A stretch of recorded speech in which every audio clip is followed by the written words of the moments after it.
And now we are joined by Colonel Gintaras Bagdonas, former head of Lithuania's military intelligence. Mr. Bagdonas, greetings and thanks for joining. Yeah, good evening. Good to attend. Mr. Bagdonas, let's just hear what Mr. Jens Stoltenberg, NATO Secretary General, said, and then I will ask you a question. So we should not underestimate Russia. Russia is planning for a long war, and actually we also see that they are trying to, after have lost the momentum for some months, they are now trying to regroup, to repair, to enable them to launch new offensives. Jens Stoltenberg said this a few days ago in his interview to the French television. And in one of your interviews, I mean recent interviews, you said that Ukraine will win by the end of 2023. Why do you think so?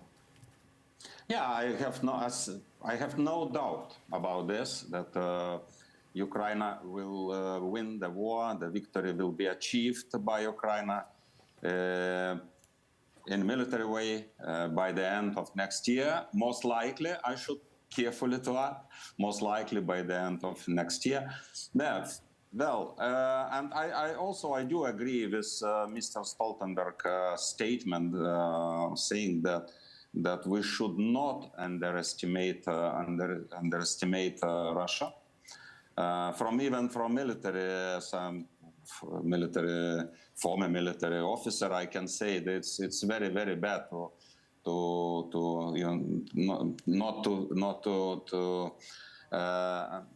underestimate opponent, enemy.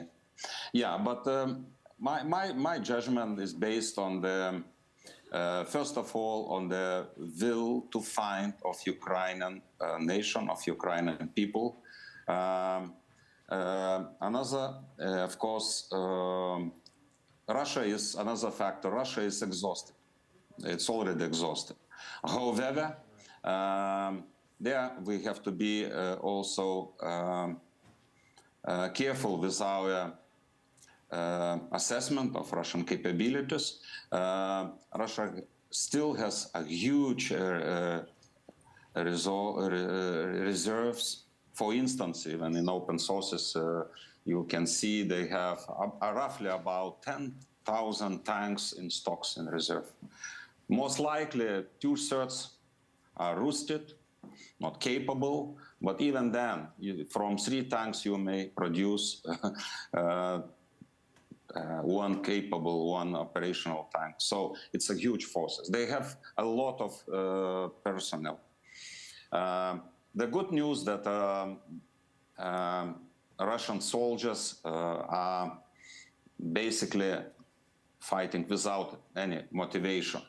And if we, even theoretically, if we take what is the war? War is a fight of two wills. War is a battle of two wills. And then when we compare your nation, I recently visited Ukraine. I saw a number of many men and women, soldiers and civilians. And I saw determination. I had strong determination and absolute belief. No one doubts about the victory. So how can I?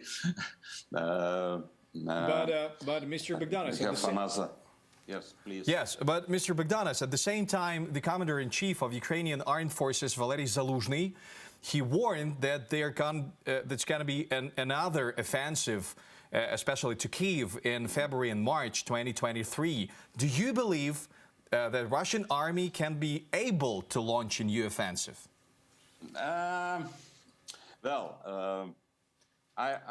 do understand what most likely General Zaluzhny, who is very talented military strategist, of course, an excellent chief of defense.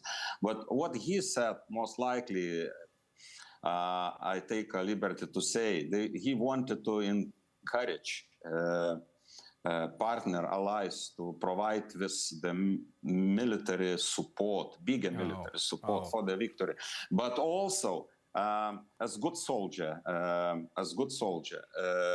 you always have to have take in account. Sorry, you have to take in account the least, at least the least possible, but the most dangerous course of action.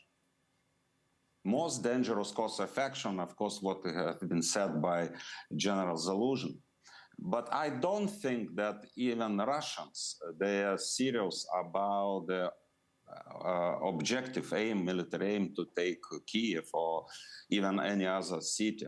What they can do, Russians, in my modest opinion, they can launch another, and they most likely they will do another military operation in order having the aim to attract your forces from the counteroffensive, from the on the areas where you may liberate whenever it takes, to distract your army, your armed forces.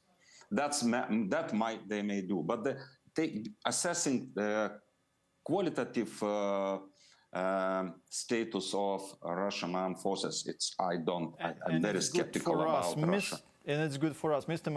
Bagdonas, is there a possibility that Russia can at least somehow involve NATO into this war?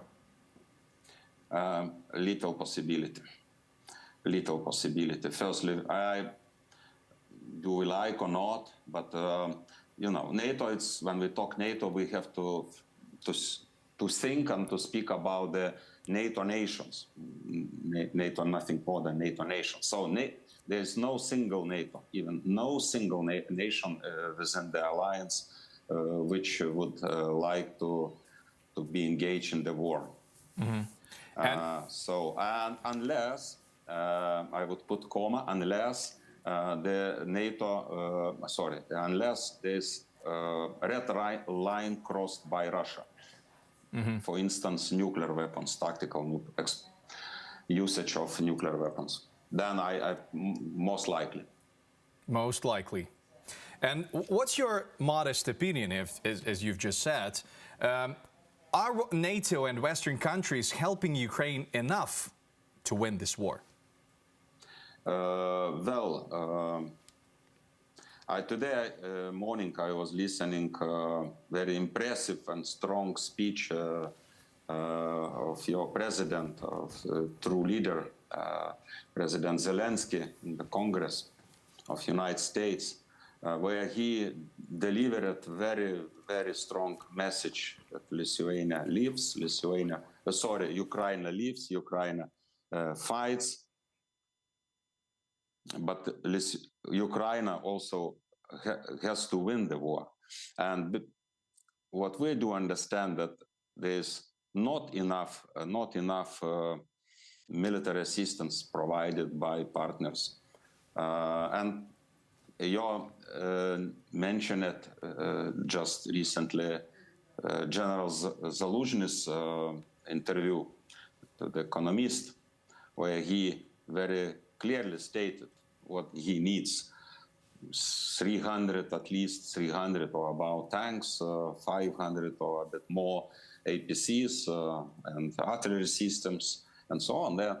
So definitely, what is behind you? Perhaps you will ask me why this support is not coming. And I think one of the biggest issue, partners, allies, or political leaders of the countries, they are afraid of escalation. They don't want to be engaged in the war. Simply, they're afraid of escalation. That's the major obstacle for more decisive actions in providing required military assistance. Mr. Bagdonas, my last question to you will be as follows. What will be left of Russia after victory? Oh, your question worth of million, actually. And on the other hand, I think what makes worry many partners, many our Western friends, especially in Western Europe and even in the United States, they feel, I would not say they're scared of future dissolute Russia, but they feel uncomfortable with uncertainty in Russia.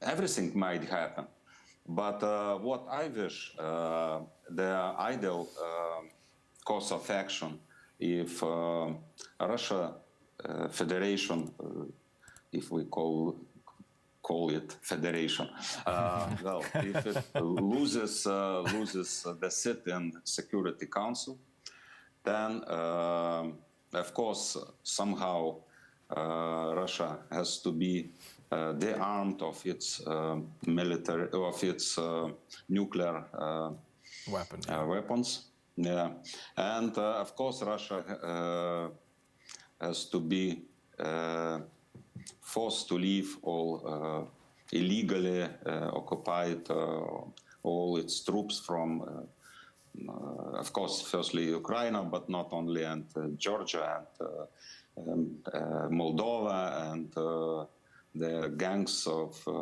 Wagner teams. They have to leave Africa contingent, Latin America, and so on.